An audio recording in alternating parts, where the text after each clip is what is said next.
Doctor ताकत, मैं आपसे ये पूछना चाहूँगा कि आप हमेशा इस चीज़ को कहते रहे हैं तरवीज देने के लिए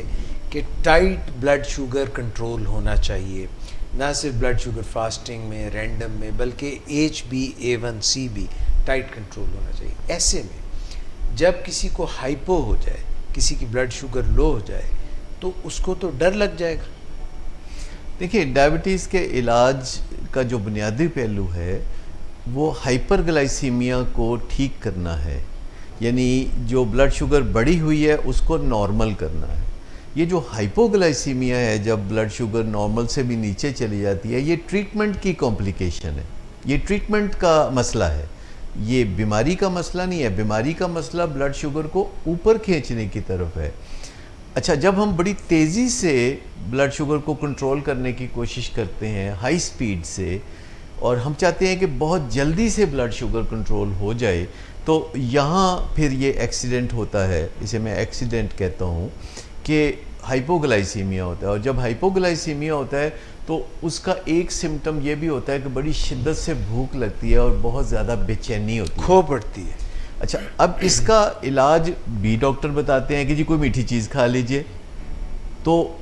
वो क्या कहते हैं कि मरीज़ तो पहले ही ज़हनी तौर पर बड़ा खुश होता है कि कुछ मीठा खाने को मिल जाए, तो जब उसे हाइपोग्लाइसीमिया के दौरान कोई मीठा खाने का मौका मिलता है, ऑफिशियल मौका डॉक्टर की इजाज़त के साथ,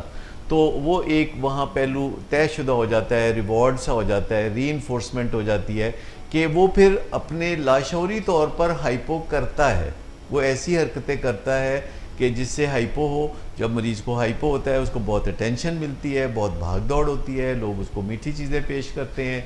और उस वक्त मरीज़ को बहुत ज़्यादा शऊर में भी नहीं होता, वो एक लाशऊरी कैफियत में होता है। बाज़ औक़ात उसको मेमोरी के प्रॉब्लम्स होते हैं, पहचाना नहीं जाता उससे कुछ। तो उसमें जो फ़िज़िकल ख़तरात हैं वो अलग हैं, जो कि बहुत ज़्यादा नहीं हैं, कोई लाइफ का ख़तरा कोई ऐसा बहुत कॉमनली नहीं होता,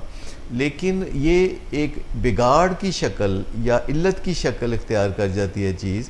कि पेशेंट को ये लत लग जाती है कि वो हाइपो कराए अनकॉन्शियसली, और फिर पहले से उसने बंदोबस्त करके रखा होता है कि जब हाइपो होगा तो मैं ये करूँगा। और जब हाइपो को आप कंट्रोल करते हैं तो उसका हतमी नतीजा चंद मिनटों के बाद ये निकलता है कि शुगर 300 से ऊपर चली गई, और जितनी देर में फिर वो डॉक्टर के पास जाता है तो डॉक्टर ब्लड शुगर चेक करता है तो वो 300 350 होती है। तो एक रोलर कोस्टर वाली बात हो जाती है, उतार चढ़ाव। तो उसमें सही तरीका जो मेरी नज़र में है वो ये है कि पहले ब्लड शुगर को जो नीचे लाने का अमल है वो आहिस्ता आहिस्ता किया जाए, क्योंकि वो जो एक छोटी विंडो है जिसके रेंज के अंदर आपने ब्लड शुगर को रखना है, जो कि आपके पास कोई बहुत बड़ा मार्जिन नहीं है, कहने को वो 40-45 मिलीग्राम का मार्जिन है, लेकिन मिलीग्राम पैमाना ही इतना छोटा है कि तेज़ी से ब्लड शुगर बढ़ सकती है या कम हो सकती है। तो उसके लिए जो बेस्ट प्रैक्टिसेस हैं उन पे तवज्जो देने की ज़रूरत है कि मरीज़ को नॉलेज हो डायबिटीज़ का, उसको पता हो, अंदाजे से भी पता हो कि शुगर कब मेरी नीचे जाती है और कैसे, कितनी देर में कितनी नीचे जाती है, क्योंकि ये रोज़मर्रा काम है। उसमें मरीज़ को हम बाज़ औक़ात ये भी बताते हैं कि जब भी आप ब्लड शुगर चेक करें तो आप अपना अंदाज़ा ज़रूर पहले पेपर पे लिख लिया करें कि मेरा अंदाज़ा है कि इस वक्त शुगर 110 होगी। फिर अगर वो 115-120 निकलती है तो आपका अंदाज़ा ठीक है, लेकिन अगर वो 250 निकलती है तो इसका मतलब है कि आप बड़ी खुशफहमी में मुब्तला थे और आपकी डायबिटीज़ एजुकेशन जो है वो बहुत नामुकम्मल है। अगर आप ब्लड शुगर चेक करते हैं तो जो आपका अंदाज़ा होता है वो इस बुनियाद पर होता है कि आपकी डायबिटीज़ एजुकेशन इतनी है कि आपको पता होता है मैंने क्या खाया, कितना खाया, मैंने इंसुलिन कब ली थी या दवा कब ली थी, और मैं पैदल कितना चला था, और आज मेरे स्ट्रेस के हालात क्या हैं। तो वो एक अल्टीमेट उसका अंदाज़ा सही निकलना शुरू हो जाता है अगर वो प्रैक्टिस करे। इसके अलावा जो रेगुलर मील्स हैं, जैसे आप आम ज़िंदगी में खाते हैं डायबिटीज़ के बगैर, उस तरह डायबिटीज़ में आप नहीं खा सकते। वैसे तो आम ज़िंदगी में भी डिसिप्लिन होना चाहिए खाने पीने के मामलात में, लेकिन वो चलता है क्योंकि कुदरत ने हमें ये लग्जरी दी होती है, जो डायबिटीज़ के आने के बाद वो लग्जरी ख़त्म हो जाती है। तो कुदरत का जो कारखाना है वो तो बहुत आला है, जो जिस्म के अंदर निज़ाम है, यही निज़ाम जब हमारे हाथ आता है कि ब्लड शुगर को खुद कंट्रोल करना है तो लेने के देने पड़ जाते हैं। पर सीखने से ये काम हो सकता है, जैसे कि हमें डायबिटीज़ एजुकेशन की मदद से और अवेयरनेस की मदद से, यानी जिसे हम हाइपो आगाही कहते हैं, उसकी मदद से हमें पता हो कि ब्लड शुगर इस वक्त नीचे जा रही है कि इस वक्त ऊपर जा रही है। ये एक बुनियादी इंफॉर्मेशन है कि एट एनी गिवन टाइम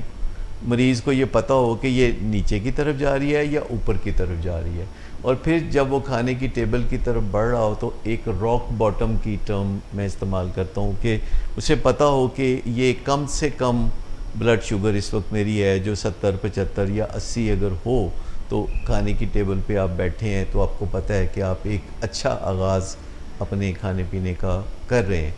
अच्छा, अब जो आदतें हैं बुनियादी तौर पर हम उन चीज़ों को कहते हैं कि जो हम रूटीनली करते हैं, बहुत तवज्जो भी नहीं देनी पड़ती और उसका फ़ायदा भी होता है। जैसे हम गाड़ी चलाते हैं, हम तो जो इधर उधर भी कर लेते हैं, सेल फ़ोन पे भी बात कर लेते हैं और गाड़ी फिर भी ठीक चलती रहती है। लेकिन जब हमारी नज़र कमज़ोर हो जाती है या हमारे रिफ्लेक्सेस कमज़ोर पड़ जाते हैं एडवांसिंग एज के साथ,